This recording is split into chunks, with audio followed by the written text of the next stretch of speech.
período de 1822 a 1889, né, existiu aquilo que convencionalmente em história nós chamamos de período monárquico.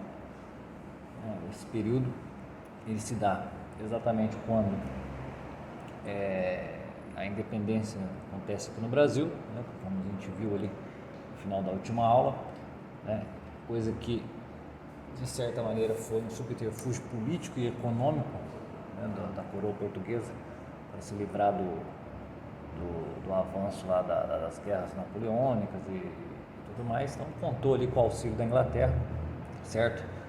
O que para nós aqui interessa como no caso uma informação que nos aponta para a ideia central aqui dessas aulas, que é visualizar, ter em mente, focar no aspecto do Brasil enquanto patrimônio de grandes elites, certo? Então, grandes grupos que já operavam aqui no Brasil, com a chegada da família real, acabam por se disseminar ainda mais, certo? E dando enfim o início aí ao projeto de independência do Brasil em relação à metrópole portuguesa.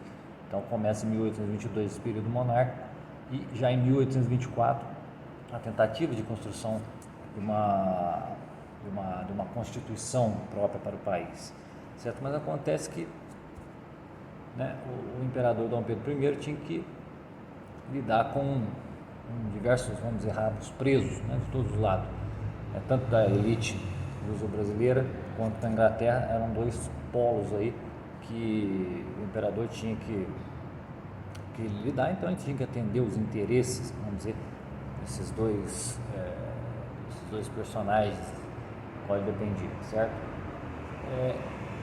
Em 1823, então, o imperador vai convocar uma Assembleia Constituinte, onde José Bonifácio, que era um aliado muito poderoso aí do imperador, ele apresenta um projeto, né, para a realidade política e econômica aqui do Brasil, que era uma lei que visaria extinguir o tráfico de escravos. Obviamente a elite brasileira, né, os donos do poder, né, de fato, que eram em sua maioria homens que viviam do negócio escravo, ofereceram resistência, né, e Dom Pedro I acaba por dissolver a Assembleia Constituinte e a Constituição, que era para ser promulgada, acaba por ser outorgada, né, acaba por cair por terra. Então já foi um começo ruim, né, vamos dizer assim, para o nosso país, né, quando ele realmente ou formalmente ele se vê independente. O fato é que a independência, até, né, desde a independência, um espírito de unidade ainda existia ali até o momento desse fracasso constituinte. Então isso acaba por dividir o país, certo? De um lado, comerciantes portugueses apoiavam, né, o imperador, do outro, os brasileiros que se sentiram, de certa maneira, né, traídos. Então, nesse contexto que explode lá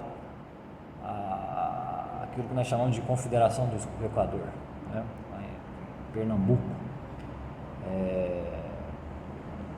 Esse pessoal acreditava, na verdade, né, que Dom Pedro I ainda exercia, né, um poder absolutista, né, então era uma extensão colonial ainda dos diversos territórios aqui do Brasil, as diversas províncias brasileiras, né? Então, com o fechamento do Congresso, o aborto da Constituição, né, foi formada essa Confederação do Equador, né? Enfim, as províncias lá de Pernambuco, Ceará, o pessoal lá do Nordeste, né, se rebelaram contra o imperador, né, já desde 1817, né, aquela Revolução Pernambucana, né, tentaram romper as relações com o Rio de Janeiro, uma revolta antimonarquista e até separatista. Então, eles voltam a se organizar contra esse poder imperial. Então o imperador acaba por contratar mercenários, piratas, certo? Sendo que o mais famoso deles lá, o inglês Thomas Cochrane. Então, contratou essa turma aí para conter, né, esse surto revoltoso, certo? Não só isso, mas não só por mar, né, mas também por terra, eles conseguiram massacrar, vamos dizer assim, né, acabar com esse surto revoltoso da Confederação do Equador.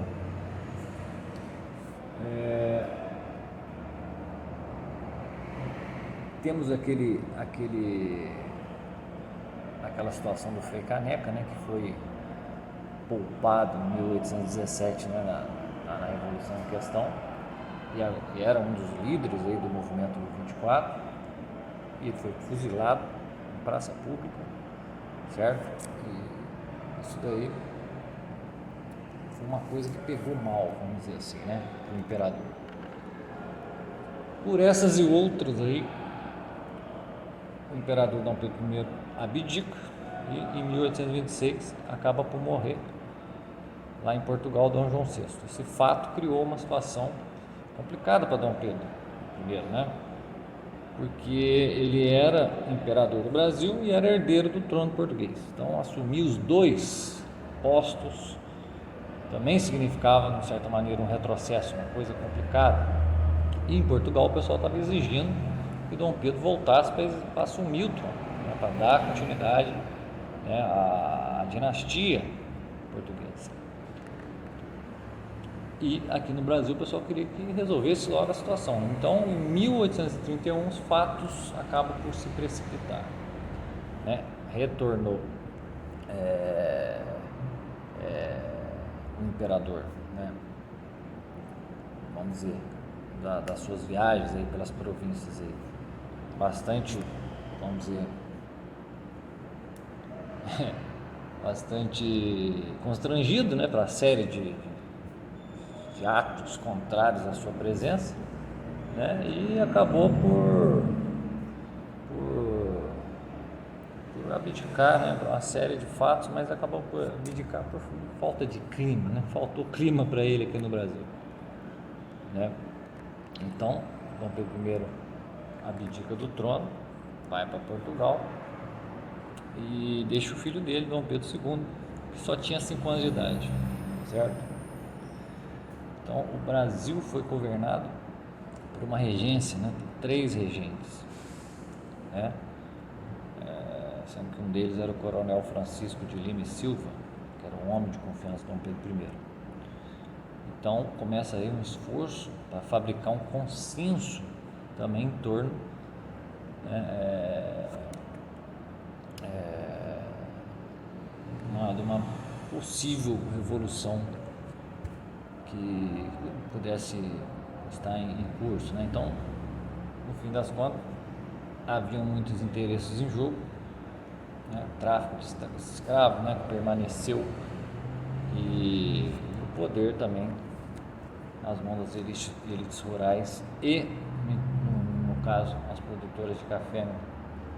Então, o projeto Dom Pedro I, ao retornar ao Brasil, assim que resolvesse lá os problemas de Portugal, era reassumir o trono, mas pouquinho tempo depois, alguns anos depois, ele morre e assim, né, de certa forma, o seu filho infante de 5 anos de idade, né, vai esperar a maioridade para tomar, né, vamos dizer, a condução de imperador do país. Um fato notável aí também, nessa época, entre 1808 e 1831, foi a ascensão da oligarquia cafeeira, né? O fim do pacto colonial. Os comerciantes portugueses e ingleses radicados aqui no Brasil, principalmente no Rio de Janeiro, tentaram aí ensaiar uma diversificação na economia brasileira. Mas em 1831, com essa abdicação do imperador, no início do período aí das regências, esses barões do café acabaram por aparelhar o Estado. Então, a política econômica do país passou a atender às necessidades e os anseios dessa classe, certo? A gente já vê, os donos, né, desse patrimônio que passam a ser essa elite cafeira, certo? Então, a economia do país, completamente fundada na dependência do café, e o ponto de vista sociopolítico, toda a estrutura gira em torno dessas oligarquias cafeeiras arraigadas aí fortemente na sociedade brasileira, certo? O café representava lá 70%, sei lá, das exportações brasileiras, certo? Então esses camaradas, eles aproveitam, né, esse período da regência para se entranharem, vamos dizer, no Estado, né? O resultado mais visível disso foi a formação realmente de uma classe poderosíssima, né? Uma classe poderosíssima, riquíssima dos produtores de café, em contrapartida uma população cada vez mais pobre, né? Vamos dizer assim, um desequilíbrio radical aí entre as elites governantes e a população geral, certo? O período regencial durou ali mais ou menos entre 1831 e 1840, né? Acabaram aí por governar o país dentro de um limbo, né? Um limbo entre o monarquismo e o republicanismo que viria depois, né? E só se resolveu esse impasse, esse problema, com o golpe da maioridade, 1840. Levou ao fim aí o sistema de regências, aí, a aclamação do Dom Pedro II, né? O fim do sistema de regências, entre aspas, né? Regência trina, né? Depois ficou só acordado ali, caso necessário, o sistema de uma regência una, né? Um só regente. Então, até 1834, enquanto o Dom Pedro I ainda estava vivo, o país tinha vivido ainda um estado de espera permanente, né? O partido restaurador lá da época lutava para conseguir com que o Dom Pedro I voltasse ao Brasil, mas morto o imperador, as esperanças se foram. E as revoltas separatistas começaram a surgir novamente. Então, vários movimentos sediciosos, né, cabanagem, balaiada, sabinada, guerra dos farrapos, entre outras aí de menor expressão, se espalharam por todo o Brasil. Todas elas com mais ou menos o mesmo objetivo, que era o fim da monarquia, certo? Então tinha que se fazer uma frente repressiva em relação a essas revoltas, e cabeçando quase todas elas estava lá o famoso Duque de Caxias, né, que comandava ali uma espécie de tropa de elite do imperador. Então, entre essa questão da permanência ou não do regime monárquico, estava uma disputa intensa já existente entre aquilo que nós podemos chamar de, na política, o Partido Liberal e o Partido Conservador. Nessa época existiam essas coisas, né? Bons tempos, né? E nasceram justamente nesse período intermediário entre o primeiro reinado e o segundo, né? O período regencial. Então, em torno da descentralização política administrativa, levou o país a uma espécie de estagnação, né?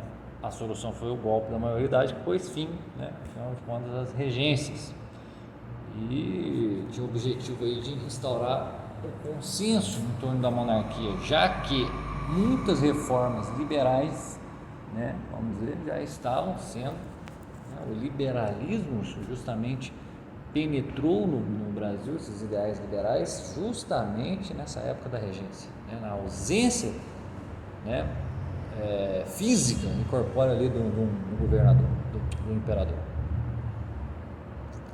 Nessa época a economia do café já estava em plena expansão.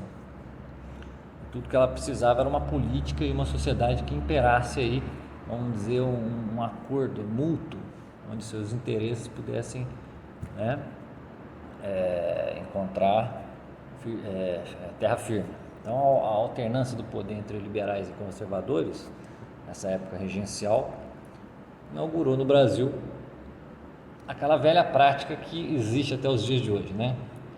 Que é a pura e simples disputa entre grupos políticos, né? Políticos partidários, grupos econômicos, que não estão interessados em formar uma unidade nacional, né? Uma construção de um projeto de nação que seja comum a todos aqueles que estão dentro da sociedade, mas apenas colocar em prática seus próprios projetos particulares ou grupais ou tribais ou de classe. Então, a questão do boicote, da sabotagem, né, da briga contínua entre uns e outros, vai afetar o país inteiro.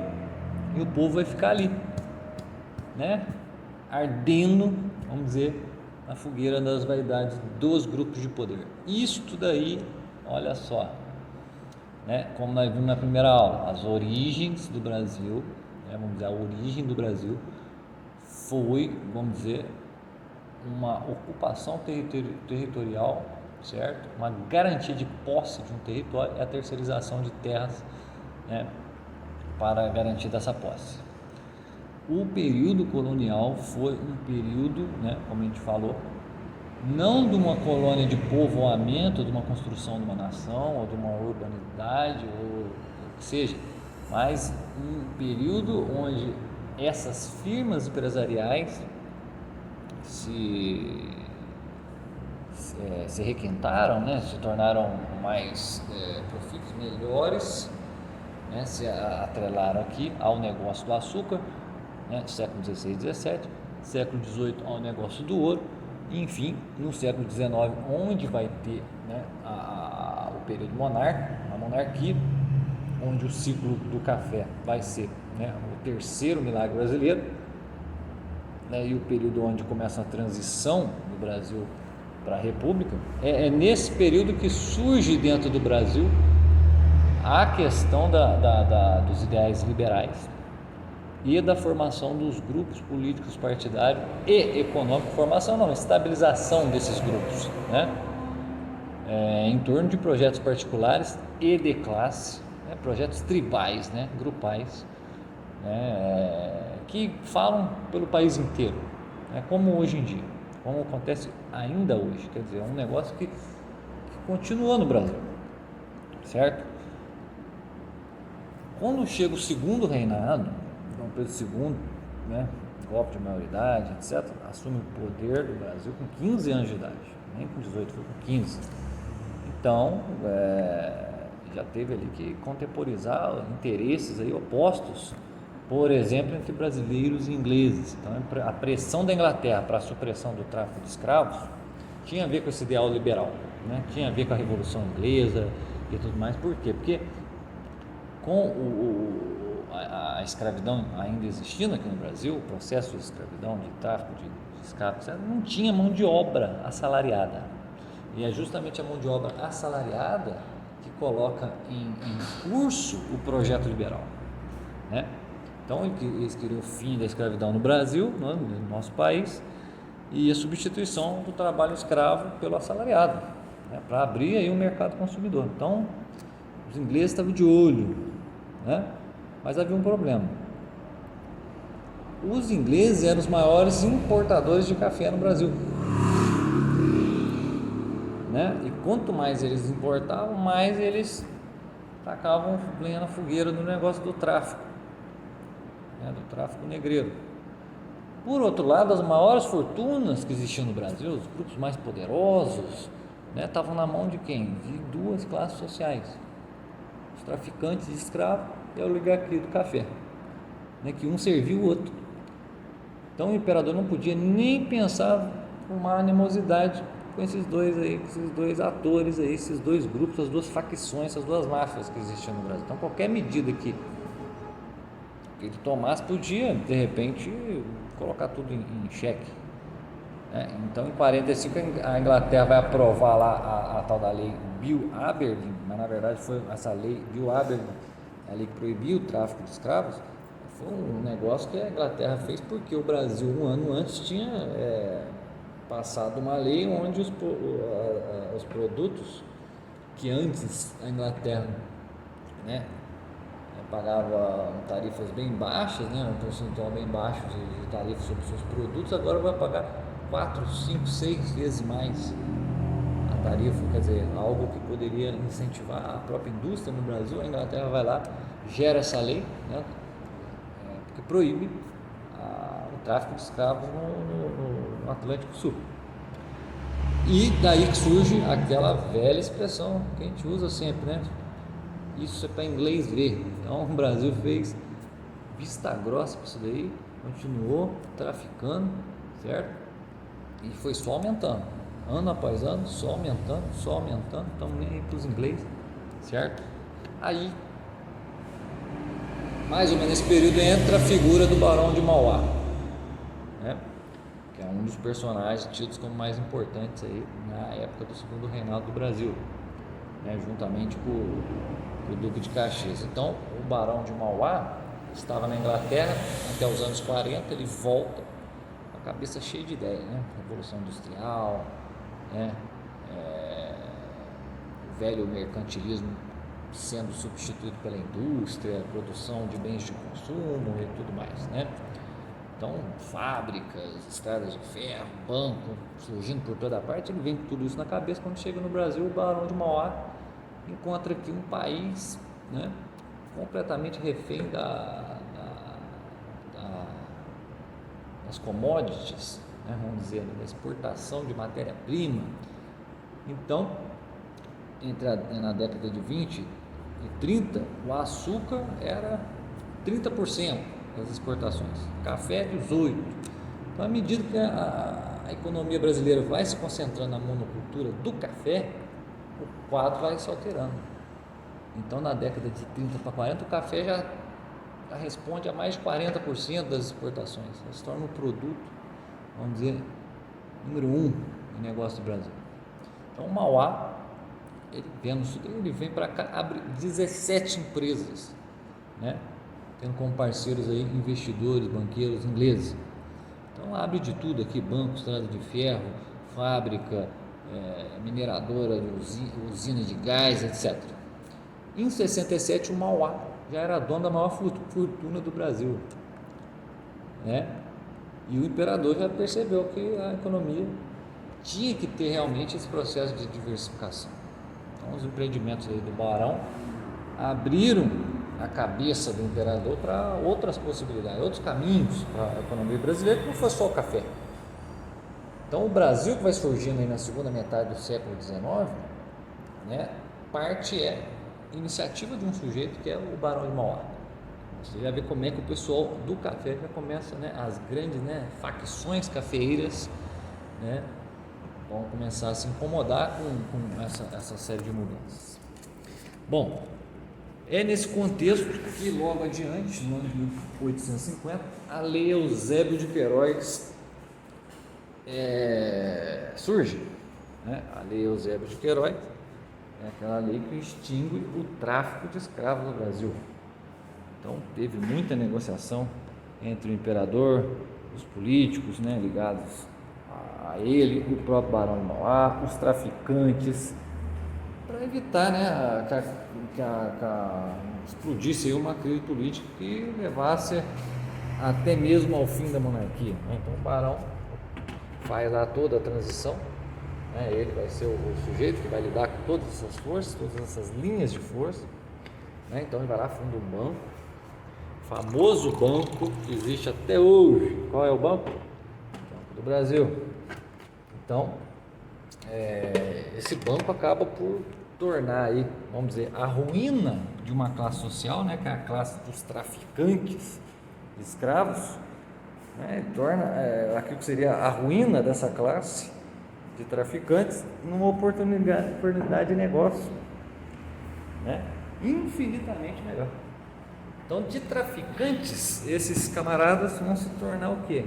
Agiotas, rentistas, etc, etc, etc. É o mesmo que você pegar hoje os traficantes de droga e anistiá-los, falar, não, vamos fazer o seguinte, vamos transformar isso aí num negócio, né? Agora vocês vão ser produtores de maconha, tudo legalizado, produtores de coca, tudo legalizado. Então, de certa maneira, naquela época, esses traficantes, eles acabaram por se livrar de dois problemas: o primeiro econômico e o segundo moral, né?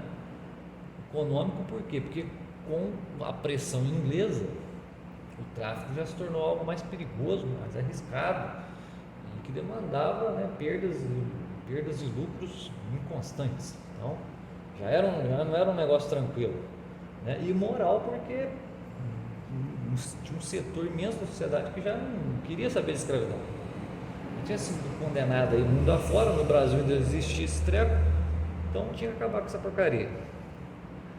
Então o Barão de Mauá foi cirúrgico, né? Foi providencial. Então o capital convergindo aí para forças mais produtivas do país, as importações da Inglaterra também começam a aumentar, né?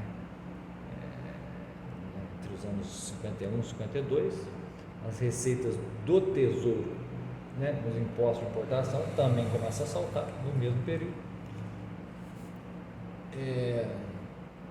Só um minuto.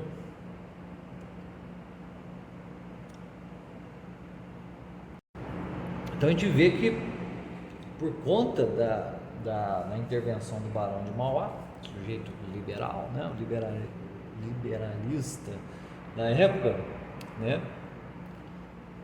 essas duas cabeças do poder aqui no Brasil, que estavam a caminho de uma guerra, né, o Império e os traficantes de escravos, acabam cada um à sua maneira rindo à toa, né?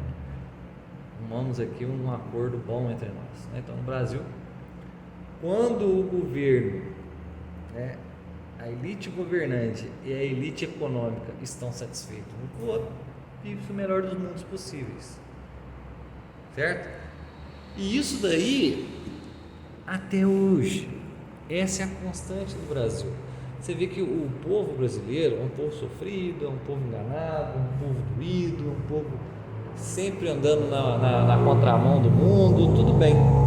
Mas por que isso acontece? É uma coisa de cultivo e tradição.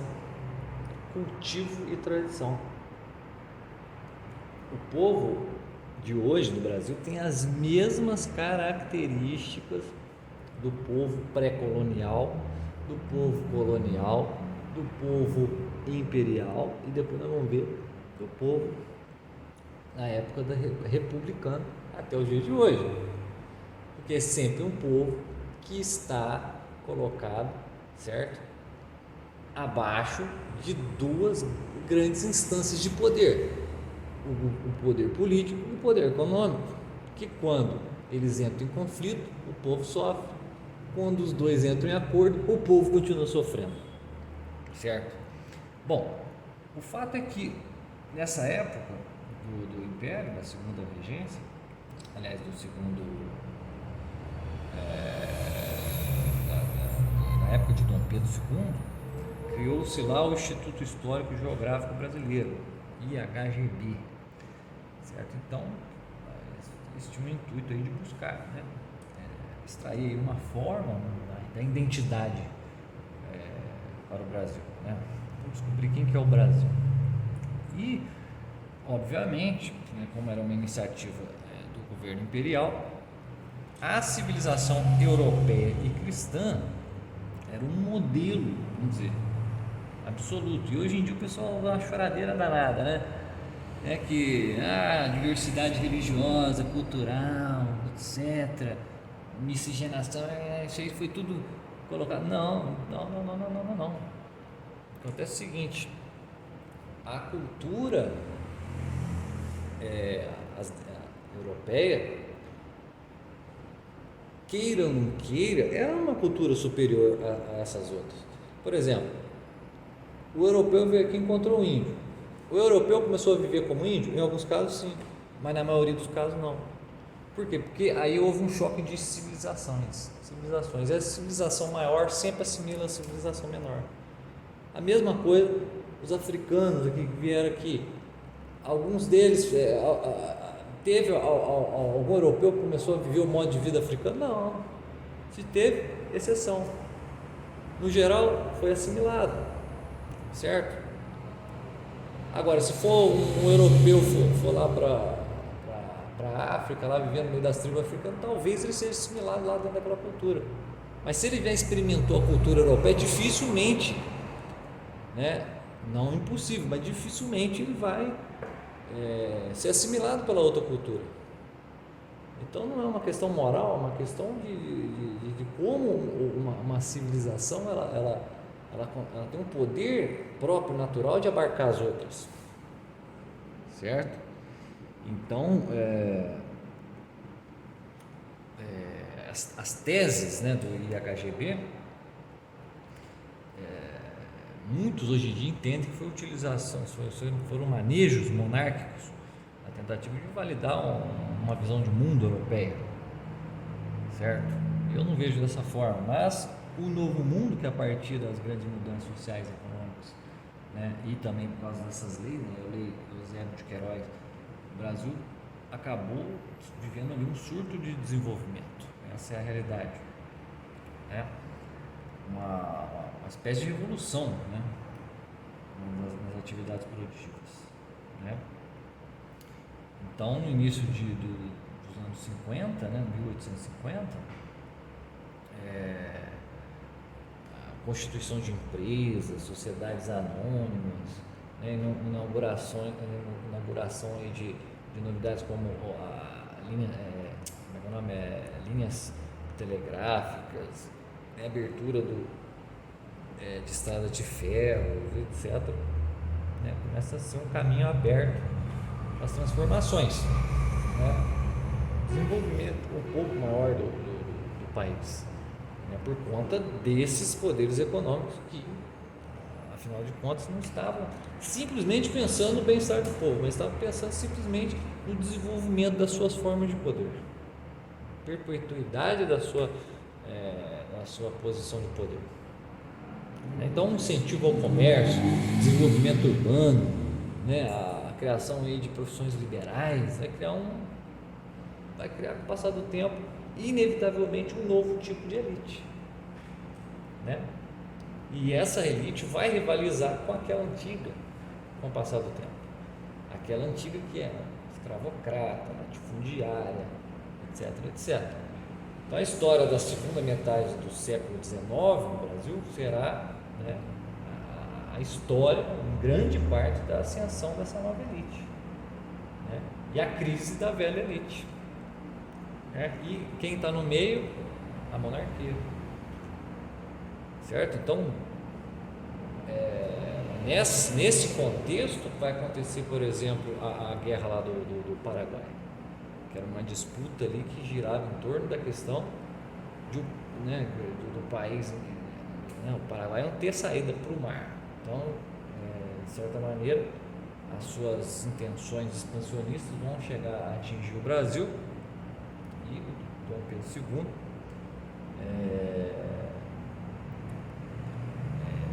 ele tenta, nessa época aí, firmar, né, o seu próprio genro, né, que era aquele francês lá, o Conde Deu, pode chamar de Conde Deu, né, firmar ele dentro do contexto político, né? Então, né, coloca o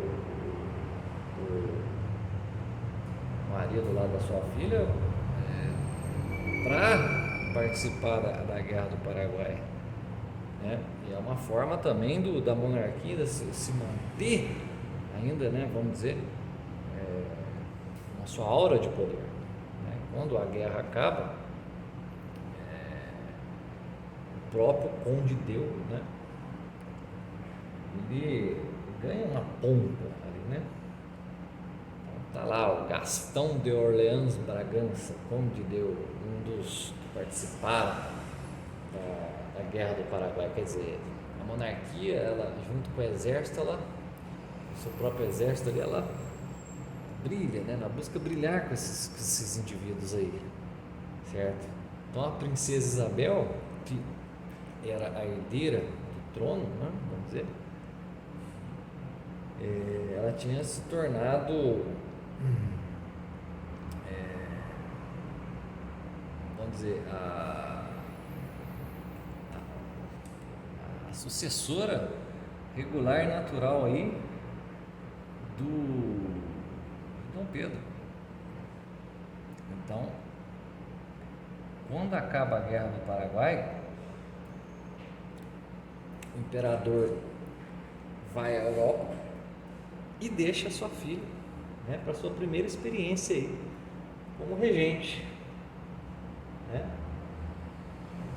Então, como os filhos, né, não tinham herdeiros masculinos, então tinha esse probleminha aí da sucessão, que deveria muito provavelmente ir para a princesa Isabel.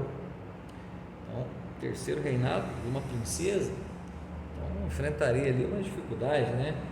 E a sociedade que era masculinizada, bastante masculinizada, né? Então ela será também uma personagem aí fundamental no final da monarquia, né? Então ela já nasce e já, vamos dizer, numa época, ela é herdeira também do trono, numa época que a economia brasileira já está diversificada, né? O marido dela é um príncipe francês liberal, né?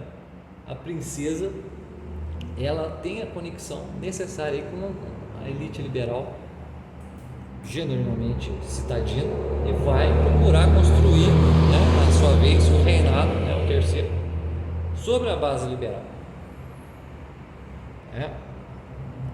Aí os conservadores ficam doidos. Por exemplo, Lei do Ventre Livre, Lei Paranhos, né? 1871. Então, foi uma lei da princesa Isabel, e ela enfrentou bem a cara feia toda a sociedade conservadora, né? todo o viés conservador da sociedade brasileira naquele período, em relação principalmente a isso, né? Então quem nascesse ali no casal de escravos tinha liberdade imediata. Ela também, em vista dos seus pensamentos liberais, né, tentou estabelecer uma política de imigração, projetando lá os investimentos, né, construção de estradas, pontes, etc, portos, fábricas, né? Então ela queria trazer, né, um contingente de imigrantes para melhorar o aspecto técnico, né, que tornavam possível esses avanços liberais aí, estruturais no país. Então ela insistia nessa questão da imigração como algo de severa importância para o desenvolvimento do país, né? Então tinha que suprir aí a demanda, né, por mão de obra para que esses projetos fossem tocados adiante, e, né, exatamente, mas aí temos os escravos. Bom, mas a mulher já colocou lá a lei do ventre livre. E aí? E a Inglaterra já acabou com o tráfico no Atlântico Sul. Então os opositores dela tinham, né, vamos dizer, ao mesmo tempo assim, armas contra ela ainda, né, mas ela aos pouquinhos, né, o pensamento liberal vai aos pouquinhos abolindo a escravidão. Não foi de uma hora para outra, foi passo a passo, ventre livre, e depois a questão dos sexagenários, até, enfim, a abolição mesmo, né, da escravidão. No ano de 1872 foi realizado no Brasil, quando o imperador retornou de uma viagem à Europa, um censo, né? E mostrou esse censo que o Brasil realmente, em vista das outras nações desenvolvidas aí, né, era um país muito atrasado, certo? E a escravidão era um empecilho. Então existiam mais de quase 300 mil escravos no Rio de Janeiro, mais de 150 mil escravos em São Paulo, quase 400 mil em Minas Gerais e assim por diante. Então era uma sociedade excessivamente agrícola, rural, né? Então onde as profissões ligadas à vida rural e agrícola eram muitas, né? Trabalhadores, em sua grande maioria, ligados ao campo, né? As manufaturas, etc. Então esse quadro aí, né, que foi revelado no censo, mostrou a dimensão da dependência do país à vida campesina, né? Ao campo, e o atraso gigantesco em relação às nações europeias e os próprios Estados Unidos. Então o espírito aí da Revolução Industrial e as ideias liberais, econômicas e políticas, né, são, vamos dizer, viabilizadas ainda mais a partir desse censo, né? Então, começam a perceber que aqui no Brasil coexistiu que uma prosperidade empresarial, por um lado, dos pequenos grupos de poder, das facções de poder, e o estado de penúria geral aí da população, né? Então, de certa maneira, era necessário que viessem aí transformações estruturais, né? Até porque as novas gerações já estavam mais cosmopolitas, né? E suscetíveis às influências aí da cultura inglesa e francesa, né? Frente aos ideais, né? Das revoluções, etc. Então, uma província, né?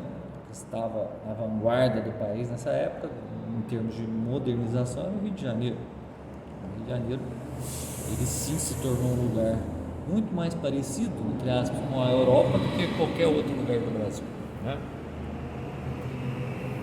E aquela antiga vida, né, mais rural, mais tradicional, baseada na escravidão, teve logicamente uma pressão imensa para também deixar de existir e mudar, né? Então a diversificação econômica, modernização do país e render cada vez mais, né, para aqueles que seguissem ela, né? Então o latifúndio, na verdade, gerava riqueza apenas para, né, entre aspas, para aqueles que estavam com a mão no poder, né, do latifúndio. Já essa ideia de diversificação econômica e tudo mais, a princípio poderia distribuir melhor a riqueza. Então a indústria, o comércio, o trabalho assalariado ia gerar um poder aquisitivo diferente, que poderia, né, girar a roda da economia. Quanto maior, aquela famosa lei, né? Quanto maior o mercado de consumidores, maior será a produção, as vendas, o surgimento de emprego será inevitável, né? Que por contrapartida vai gerar mais consumo e assim a roda da economia liberal, né, capitalista liberal, vai girando sem parar. Então essa era a época da princesa Isabel, essa era a geração da princesa Isabel. Então também nesse período coincide com o nascimento do movimento republicano, mais ou menos em 70, 71, né, onde a elite dos escravocratas, latifundiários, começa a sentir que o poder econômico e político deles estava queda abaixo. E a mente política da princesa Isabel está apontando para outra direção, totalmente oposta. O pensamento liberal dela era um sentido de progresso, mudanças profundas e não tinha lugar mais para aquela antiga visão, né, patriarcal, latifundiária, moralista, porque não só por conta da vontade dela, mas por conta basicamente da nova elite que estava sendo formada, né, mais urbana, mais liberal, né? Então à medida que eles enriqueciam, mais eles disputavam o poder. Então essas duas elites passam a medir forças e travar uma batalha pelo poder. Então a monarquia deveria definir, de que lado que eu estou, certo? Então uma das características, por exemplo, desse movimento republicano que surge é o federalismo, né, que tinha o intuito de reduzir o poder pessoal do imperador. Então tinha um caráter, né, um espírito separatista esse federalismo, certo? E na terceira regência, ou no terceiro reinado, que vai de 78 a 81, a princesa Isabel, né, passou um tempo na França, né, viu como é que as coisas se desenvolveram lá depois da época da Comuna, né, e viu lá as novidades da indústria, da ciência, etc. E chegou aqui e viu essa sociedade escravocrata, né, atrasada, e, né, então comparou o que ela viu lá com o que ela viu aqui. Então, ou seja, vamos transformar essa coisa arcaica aqui do Brasil. Isso a mente da Isabel, certo? Liberal. Então, em 1885, o imperador vai promulgar a lei dos sexagenários, que vai preparar, certamente, em seguida, a própria libertação geral dos escravos, certo? Então, quando o imperador fica velho mesmo, fica ruim da saúde e fica doente, certo? Então, dá-se início lá ao período da terceira regência, né, com a princesa Isabel, e logo de início ela já começa cobrando os parlamentares aqui do país em relação à questão da escravidão, não só da escravidão, mas da própria infraestrutura do Brasil e da necessidade imigratória, certo? Para que as demandas aí por mudanças infraestruturais acontecessem. Então, um ano depois disso, ela realmente promulga, né, a lei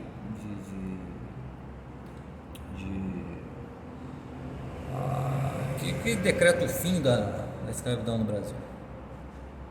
Então, diz lá na lei, lá, 2 artigos, direto e reto. Primeiro, é declarada extinta desde a data desta lei a escravidão no Brasil, e artigo 2, revoga-se todas as disposições contrárias. Acabou, ponto final. Não tem mais escravidão e ponto final. Então, veja bem, você imagina os proprietários de escravos, certo? Como é possível, ou como não seria possível que esses homens, né, esses grupos tivessem conspirado para o fim da monarquia e a proclamação da república, certo? Então, temos aí um país polarizado, né? A questão da escravidão foi aos poucos, lei por lei, até chegar ao fim, né? Então ela se torna um divisor de águas, porque esta questão basicamente, né, da subida de uma elite, que era a elite liberal,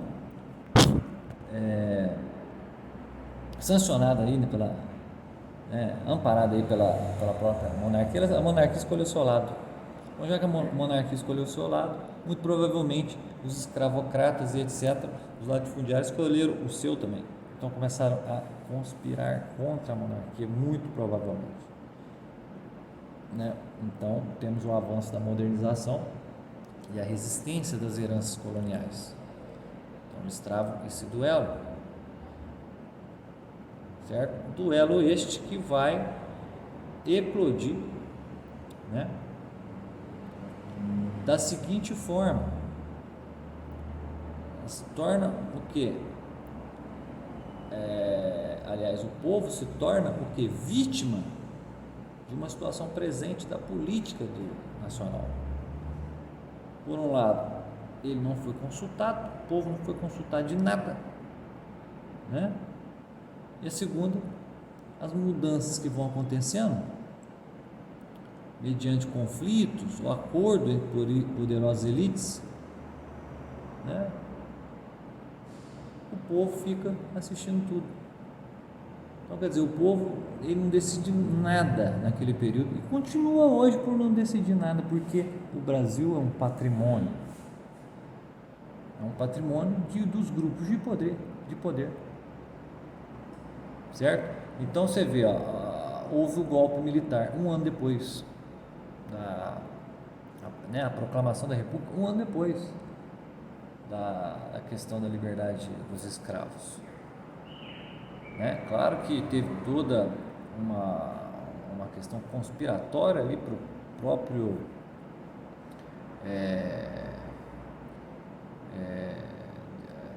Marechal Deodoro, né?